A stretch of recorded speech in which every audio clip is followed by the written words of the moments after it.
Yay. And welcome back to LoveBabz Love Talk on WNHH LP 103.5 FM. And let our guest in. So I was looking at it. It is Fear 2. So they must have had it last year. I can't believe you're not involved in this. So we can have a video, a TikTok video of Babz being terrified. No, that would not be entertaining. I don't know about that. Oh, I'm here to tell you. I'm here to tell you, Harry. It would not be entertaining.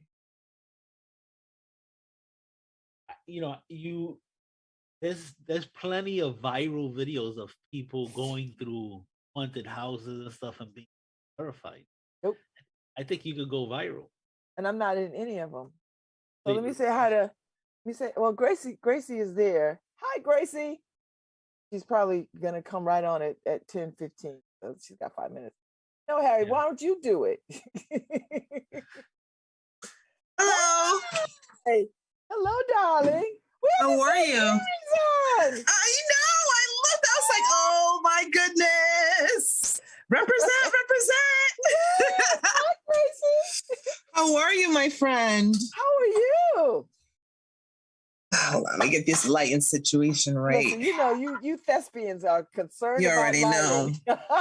I know. Always know how to find my light. Girl, you already know. The stage is the world for entertainment. There we go. Now we can see me. Hi, you beautiful one. Okay, how are you? Listen, I'm holding up. I know. Holding up. And I am here to hold space for you too, my friend. Thank you. I appreciate it. You always Yes. do. But we're here to talk about A Taste of Fear. Yes. A Taste of Fear 2. Was there a Taste of Fear 1? There was a Taste of Fear 1. There was. We did it with the teen troupe last year. Okay. Yeah. It was the first time we were like, pandemic. We don't know what's going on. Let's try this out. And so we tried it last year with the students. I wasn't physically involved. I was working. I was in the middle of my neurological disorder thing with my legs. Going, and so, by the way? It's going. I am mobile. Okay. I'm going back and forth between my cane and not my cane. But I'm back on stage, which is great. This is my first live show doing, which I'm very excited about. It's nice to be with old friends and new friends.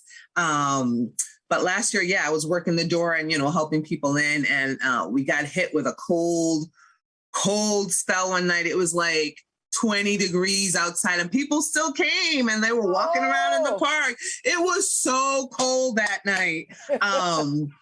Oh my goodness. But the lighting and just the spookiness of the park, the fog machines, just everything about it. The park was like alive. You felt it. Yeah. And this time around, I was like, whoa. And this time around, we're like, we decided to really, it was our pilot project. Let's see how this goes. And we're like, this was fun. Let's try this again. And so this time around, we decided to do it with a professional company of actors. They're all equity actors and really? That are doing it. Yes, everyone is an equity actor in this. And we're doing some fun, spooky stuff. Interesting because, I'm thinking Elm Shakespeare. I'm thinking, okay, how are we going to make Shakespeare scary? But it's not about Shakespeare. Is it? It is. Yeah, it's scenes from Shakespeare. Yes, it's scenes from Shakespeare. Some from Faustus. We took some scenes from Faustus too, but it's Hamlet. It's Henry III. It's Titus Andronicus. Macbeth.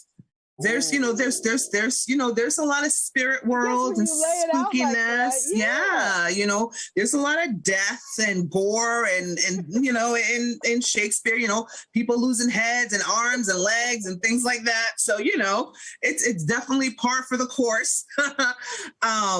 And with the amazing lighting job that Jamie Burnett is doing, and oh my goodness, what's her name? Karen Black, I believe is her last name. I'm sorry if I'm butchering your name, Karen. The set designer is so last year there were no like platforms or anything that the actors performed on. You just kind of took a little tour around the park to each little station, and you saw a little scene that the actors performed. But this time we actually built platforms for each little scene, and you will be taken from one scene to another. And in between each scene, there's ghouls that will guide you to the next scene.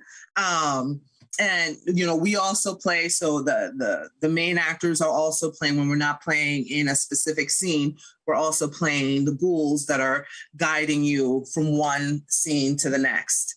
And just you know, I think Shakespeare has just a really great way, especially with the set designs that they use, of using the elements of the park itself and nature to make things, you know, the fact that, you know, the trees are dying, the seasons are changing, and the leaves that there's a group of I don't know exactly. Oh, my light there. There's a group of people. There's a group of I'm not sure who they are, but they're in the park in Edgerton Park, and I know they're a group of people with special needs, and they're raking leaves and they're doing all kinds of like work in the park.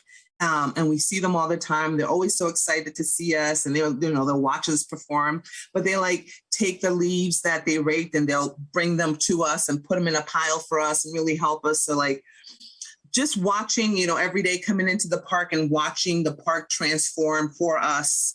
And the fact that, you know, I mean, I don't know, I'm hoping that the weather really cooperates with us. This nor'easter that just came through is like, really? Yeah, it's like hanging around. Yeah, it's like hanging, it's hanging. So I'm hoping that it'll do what it needs to do and it'll go away in time for this weekend.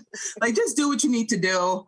Go away in time for the spooky weekend so that we can have some good, scary times in the forest. Wow. So, oh my God. So, I mean, who's the age group? Like, can little kids see this, or so can I big would kids say go? Who can go and see this and be like something for everybody, or so is it too scary? I think the little ones, it might be a little too much for them. There is blood, there is gore. There is beheadings and drownings, and you know, it's Shakespeare. But Shakespeare right can be grimy. Yeah, okay. You know, and it is Halloween, you know. So I would say the little ones, they might be shook. Okay. For sure. Okay. But you know, like as far as Hamlet and his ghost, his father's ghost, you know, so there's ghosts in this. So you'll see that type of thing. So, I mean, I don't necessarily think that that you will be scared of Hamlet's father's ghosts, but the scene itself is very otherworldly. Okay. There's a lot of otherworldly. Start, Gracie? What time? So there's two shows. There's one. So it's October 29th through the 31st. There's actually, we're having two shows on Halloween. So it's two shows every night, one at 6:00 and one at 8:30. Right? Oh. Yes, 6:00 and 8:30 every night. So two performances. That's a lot. Each time. Isn't yes. that a lot? It is a lot, but it's fun. And it's I think it's about an hour and 10 minutes. Okay. Each one or so. Yes, you do have to get a ticket. Tickets are free. We do suggest a donation, as always. You know, the arts, we need money. Okay. We need, but yes, it is free. Yes, you know, you can register online at elmshakespeare.org /fear. All the information is on the website as to how to come through. But if for whatever reason there is some sort of inclement weather that we're going to have to cancel the event, we will let people know 90 minutes beforehand on our website. Okay. On our website, so that you can know beforehand. We're hoping, like I said, we're like this, hoping that that's not the case. But oh, thank you, Harry. Thank you, Harry. So scroll it down a little bit. There we go. So, wow. Yes, yeah. If you scroll down some more, it's on there. The information's right on the front there. Yes. Taste of Fear. There it is. Oh boy. Yeah. So it's a very very talented group that I'm really, really excited to be working with. Some people that I've never worked with before that are just the creme de la creme. Well, the fact that you have equity actors doing this is pretty impressive. Like, yes. I mean, this is a well thought out thing if you use an actor, equity actors. Exactly. Exactly. Impressive. I kind of like that. I love the whole concept of this. I'm not going to come because I don't like scary things. I can't do it. I am really chicken liver. I can't do it. But I'm gonna send people. I'm like, oh, you should go. You'll yes. Send them. Yes, I'll send people. But I can't do scary movies. I don't even like scary trailers, right? Like I can't. Oh, I love it. I love spooky. I love scary. I will like be home, all the lights off in the middle of the night. I love it all. Like if it's gonna be scary, I want it. Give it all to me. I'm here for it all. Thrillers, gore, all of it. Yeah, I'm here for it. In the show, I'm playing one of the scenes. I'm playing. It's because we sort of piecemealed the script, so we took scenes from here and scenes from there, and kind of like created these scenes. And in one of them, I'm literally like conjuring spirits to help me perform some evil. I need my evil spirits to help me. You know what I mean? I'm like, please help me, because I need to go do my thing, right? And not for nothing, but the costumes, Rebecca Wells put her foot in it. The costumes are amazing. I also play one of the head witches of the moon and the night. And the headdresses and just the beauty and the smoke. When I tell you, I was like, we are fierce. And then in one of them, I play Marcus Andronicus. Mm-hmm. And I have a sword and I'm just a badass. And I haven't had a sword in my hand in a very long time. And I can see your broadsword. Listen, the joy about this. The joy with the sword. Yes. So Gracie, tell me, because you've been doing Shakespearean pieces for quite some time. What is it about this? What is it about the bard that keeps you rooted and connected to it? I feel like I feel it in my soul. I feel like when I hear it being spoken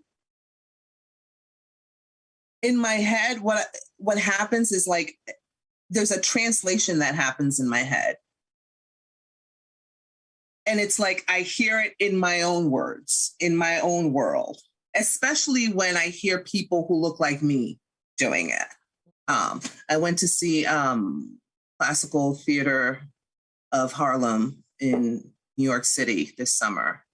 And just hearing... I saw The Merry Wives. Oh, I didn't get to see that one. Shakespeare in the Park. Yes. And there's something about... And it was Jamaican Caribbean inspired. Girl, I've never seen anything like it.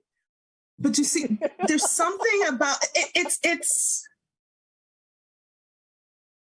international. It's otherworldly. It speaks to everyone and anyone who. But I believe that what has happened to it as time has gone on is that it wasn't Caribbean. It was African inspired because it was Nigerian it was Nigerian and Ghana and all the things in one, right? It was very much that. Very African diaspora. Sorry to jump in, but I wanted to because there's a whole African scene in there with dancers and spirits and the whole nine. And I was like, okay, this is not the Shakespeare I know, but right. But I loved it. But that's the thing. Yeah. It's like there seems to be this idea as to how Shakespeare is supposed to be. And I feel like we're trying to get away from this idea that Shakespeare can't be transformed and played with and come out of different mouths and it still have the same power. And it sound different when it comes out of different bodies. I feel like there's a lot of times that we feel like this need to make to ignore the fact that certain words coming from certain bodies are going to have a different connotation no matter what you say. You cannot have this colorblind casting that people talk about. You can't, because no matter what, I'm Black. You know what I mean? You can say what you want to say, but this is a Black body that I'm bringing to everything. Everything that I'm doing, I'm Black. So yes. that's the lens that I see it in, and that's how I hear it when I see it when I'm doing Shakespeare. And so to me, it's I want to make sure that other people see and hear what I see and hear, because it took me a while to see and hear the fact that this was for me, that this was for me, that this was for us, that these words do belong in my mouth, that this is my language, that I don't need to change these words for it to fit in my mouth and be my words, a lot of times you'll see a version probably like what you saw and people I feel like they changed the dialogue. No, they didn't. No, they didn't. No, they didn't. They did not change the dialogue at all because they didn't need to. Yeah. They didn't need to. And that's the beauty in the words. They don't have to. I love that. That's a good thought. That's a good way to sort of have people understand Shakespeare and the need for why it is still being performed. Yeah. It's absolutely lately. And so y'all doing this for Halloween. When I asked you at the top of the set, I was like, Shakespeare and Halloween. But once you ran the list of all the things and you put them together, all the scenes and all the stories, it lends itself very well to Halloween. A very sophisticated Halloween, I might add, though. Yes. And the thing is, it depends on who you talk to about what Halloween is and what Halloween means to them. For some people, Halloween is, skeletons and the devil and very sinister things and darkness and black magic and that. And for other people, that's not what it means at all. And there's this whole idea of witches being evil too, and this connotation of, like I said, the darkness and voodoo and the dark arts and anti-Christian and pagan. And for some people, that's not necessarily what it means. It's more playful. It's more a playful thing. And that witches aren't necessarily, it's not a sinister thing, that it's more playing with alchemy and the arts and being in touch with the moon and the stars and the earth and nature and that type of thing. So I think that it's a very broad meaning as far as what Halloween is, and ritual and spirits, what that can mean for people. And I feel like we have a little bit of all of that in this show. So will this become part of, so are y'all thinking about Taste of Fear 3? Oh, I believe so. I think so. I absolutely think so. Because if you had people come out last year during the pandemic, you know what it's going to be this year, because people are chomping at the bit to be outside. I know. People just, exactly. And I think for us too, for me, just as an artist, it's just it's the first thing that I've done since the pandemic. Really? Like first thing live that I've done since the pandemic. You know, everything else that I've done has been virtually. Y'all have everything else that I've done has been virtually. You know, with Shakespeare, with Westport Playhouse, with Collective Consciousness. That's the kind of stuff I've been doing all online.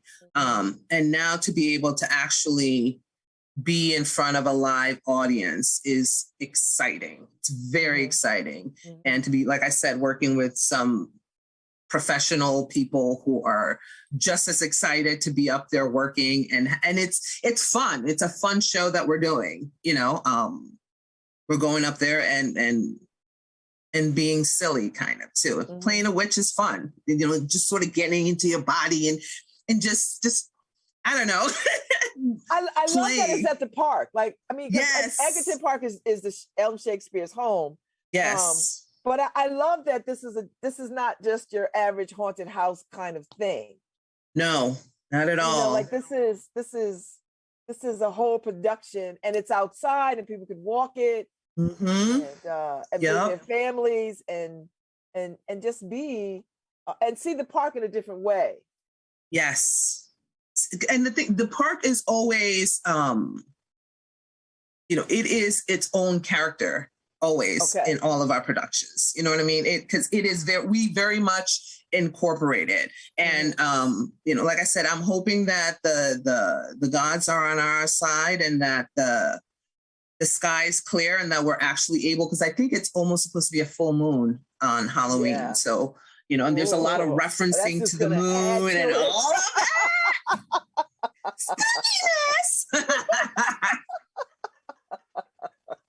that. So let me shift gears a little bit. Yes.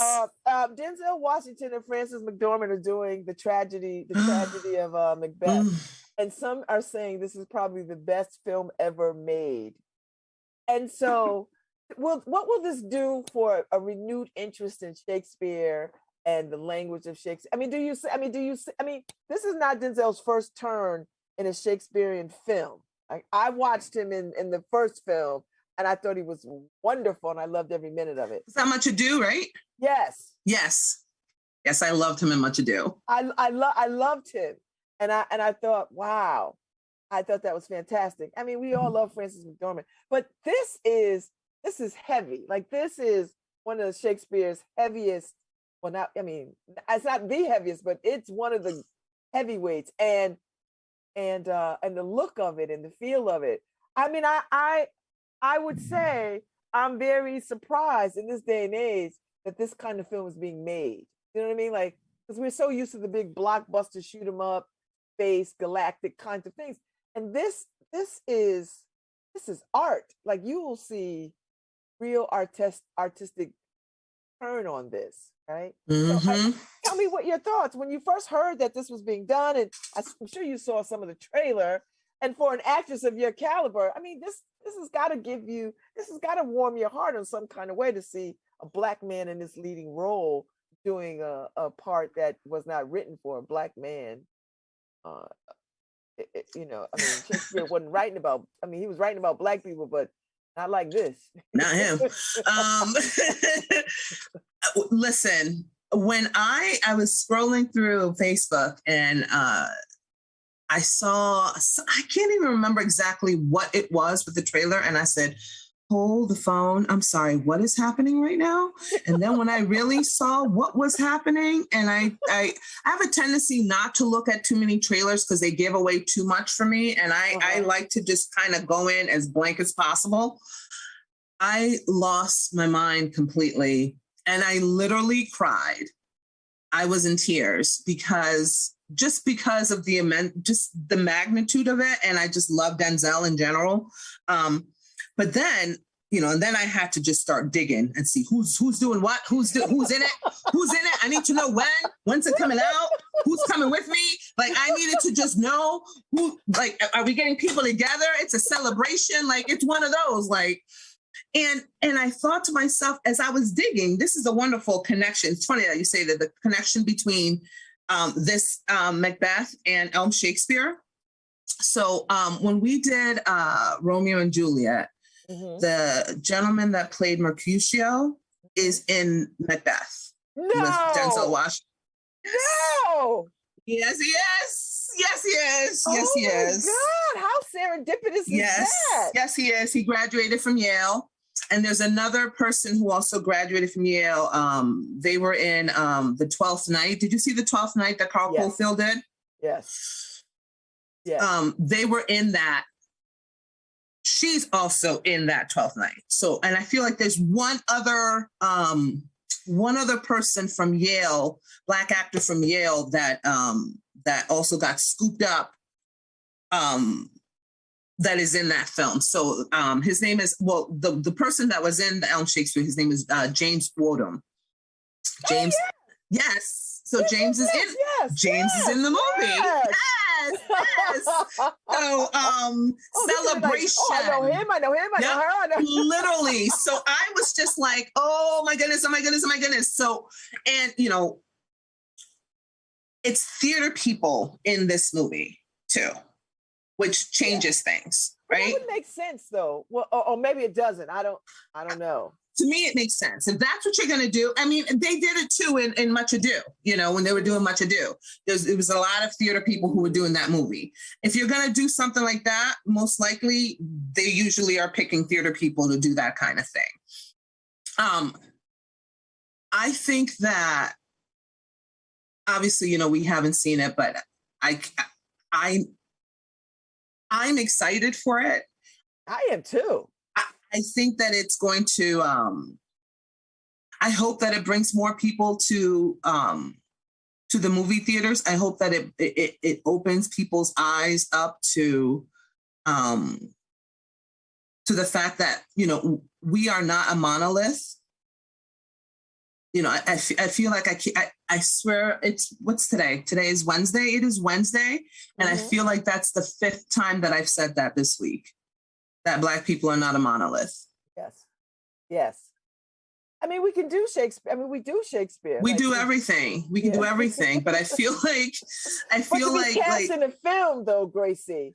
In this magnitude. I mean, Denzel is otherworldly, but he's Black still, right? Like yes. I mean, they could have chosen all kinds of people to be in that, but they chose him. He's in this film, larger than life. I mean, they're already saying Oscar buds and all these other kinds of things. Yeah. Like, this is the best one ever done. And the fact that it's in black and white is just, I mean, who does a film in black and white in this hella color world, right? Not only that, but I feel like the last movie that was done in black and white actually won a bunch of Oscars. It was The Artist. Yeah. And it wasn't it also silent? Yes. Silent and in black and white. People excuse me? Wait, can I turn that up? I can't. People couldn't, a lot of people, and the thing is, I mean, the Oscars, that's a whole nother category of just I'm not sure who's making movies for Oscars and awards and what have you. And I know that Denzel is definitely not that person. And he doesn't pick projects like that. I know that Denzel got involved in this project for a much bigger reason. I don't know what his reasoning is, but there's a bigger reason. There's always a bigger reason for him. And the fact that the people that he picked, I'm sure he had a hand in picking who was going to be his, because James, if I'm not mistaken, is like his right-hand man in the play, in the movie. The fact that he had a hand in picking what actors, especially these up-and-coming actors that, just came out of grad school, and are about to just show the world all of their talent is amazing to me. And I feel like I just can't wait to see it. I just can't wait to see it. I just feel really excited and proud. I don't know why I feel proud. I feel proud. I don't know where the pride comes from. You know why? Because you're a Shakespearean trained actor. And for the folks that do this body of work, it's nice to sort of see what you do reflected in a larger genre of Yes. of acting. Like, Yes. you know, I mean, they're not making Shakespearean films every single day, but there are a lot of rom-coms based on, you know, some of the Shakespearean stories. We know, right? Lots, yeah. But to be a Shakespearean trained actor, because it's not a lost art, it's not dead, it's not, you know, this if anything, it'll usher in a renaissance of people wanting to know, maybe discovering more about. Yeah. Well, what is the other Shakespearean, like what else is Shakespearean repertoire? Like what? I think Americans too. I think the American thing, because, you know, British people, there's, you know, they're constantly making Shakespeare. They're constantly making Shakespeare movies.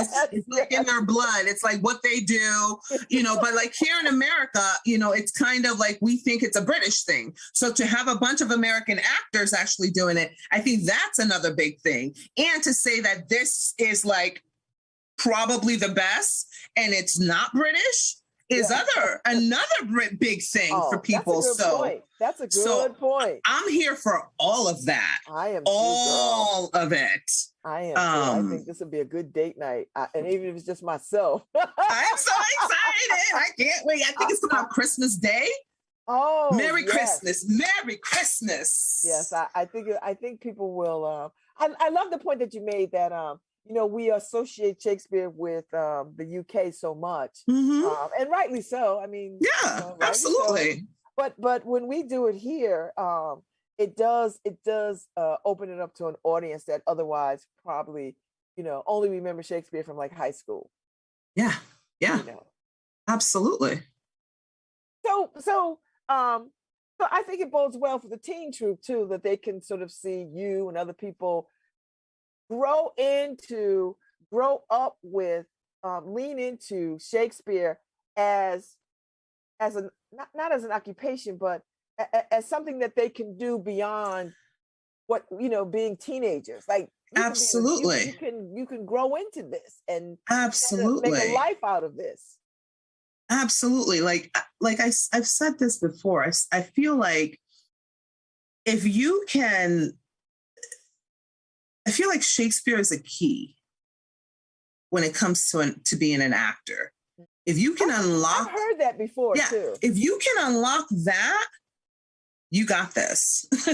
You can do pretty much anything else. You can do anything else. You know, it's kind of like the whole, if you started in the theater, moving on to film and television, you're fine. But going the opposite way, it's much harder. You know, for a film and television person to do theater. It's just, it's a different medium. It's a different talent altogether.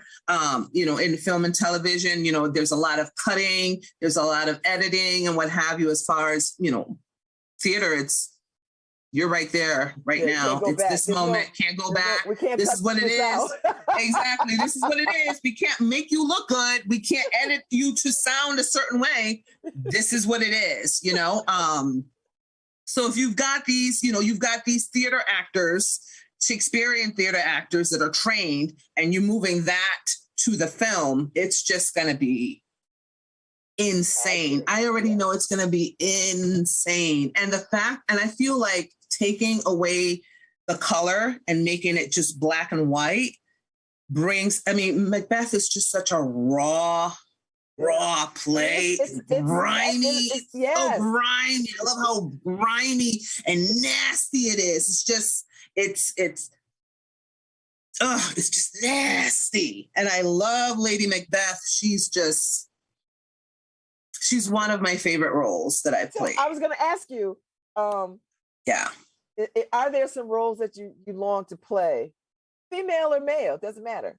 You know, in the Shakespeare world? In the Shakespearean world. It's funny because of late, I really wanted to play Hamlet. Whoa. And that just recently came. I was like, I think I want to play Hamlet. And actually Macbeth. Ooh. Yeah, I'm leaning more towards male roles. And why? Because do they feel meatier? Do they feel more meatier? There's more male roles than female roles in Shakespeare.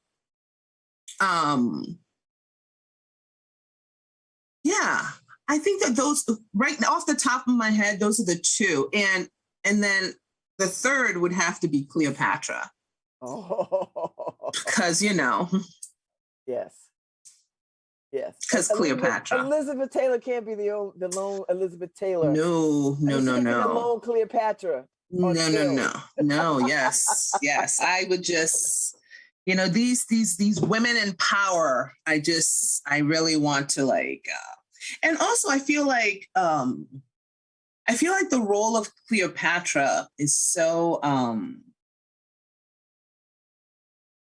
I don't know. I feel like people have this idea as to misunderstood or just what she should also physically look like. And I'm not even necessarily talking about what race she should be. Like, I feel like she's supposed to look a certain way for people. And I want to be here to kick all kinds of doors down with that. Yeah, I feel like people have, I guess what I want to play is, I want to play with gender a lot. There's a woman who is, it's basically what she does as far as her work in Shakespeare. She's one of the actors. Her name is Lisa Volpe. And she plays around with gender and Shakespeare specifically. And I've just really been watching her work and just listening to her talk. And I'm like, I really, really want to do more of that type of work in playing with gender and just thinking about gender in general. I've been working with one of the classes that I'm teaching at Southern right now is a devised theater class that I'm teaching with Sarah Bowles. And the device piece is called Out of Bounds. Mm-hmm. And we're talking about breaking out of the bounds, out of a lot of boundaries that are created for us, and one of the topics that we're talking about is gender and gender identity, gender expression, gender attraction, and just what gender means, all of that, breaking that down. And so there's been a lot of that has been on my mind a lot about pronouns and the binary and all that being a social construct and what we're taught from childhood and how that just kind of sticks in our heads and pinks and blues and yellows and purples and just color, you know what I mean? Like color, like simple things, yes. The way that shirts button and the way that belts put on and who should be picking up boxes and erasing the boards in classrooms and just it's mind blowing. And so I really want to delve more into just playing with gender when it comes to my craft in general. And well, really Shakespeare has a lot to play with there. Yes, I mean, lots to play with. A lot. Well, we are looking forward to this weekend of Taste of Fear 2. Me too. And I want people to go to elmshakespeare.org if they want, because they got to get a ticket. Yes. Gotta get a ticket. Tickets are required. They're required. They are free. Tickets are free. Yes, they are free. They're asking for a donation. So yes, you can get there. I'm sure there'll be a jar somewhere on the grounds where people can put some money in there too. Always, yes. And yes, 3 nights. Yeah. The 29th, the 30th, and the 31st. One show at 6:00, and then one at 8:30. So 2 shows every night. I love the that. The little ones might be a little bit too scared, but 12 and up, 11 and up.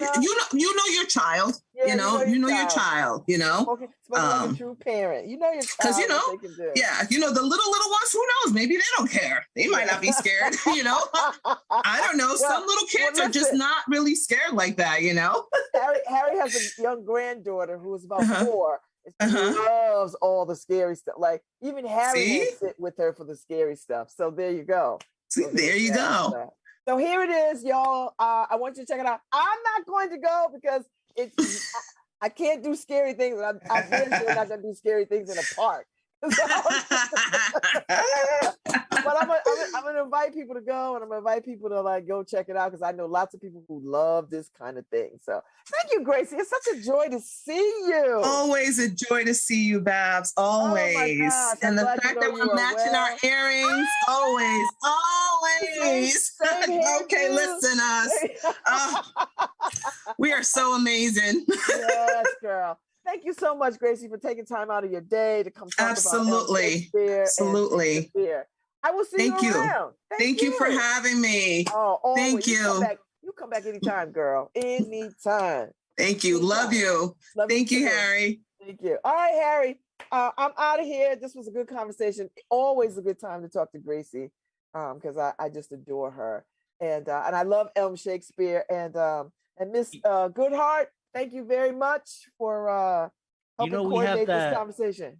We have that same person in the room. I think they're just hanging out because we're about to leave. I know. I'm like, I was like, listen, I'm out. So I will see you on the other side tomorrow, Harry. Mercy Quay, talking about the narrative project and all the stuff that they're doing over there. Or to having a conversation with her. So thank you, Harry, for a good day. Y'all.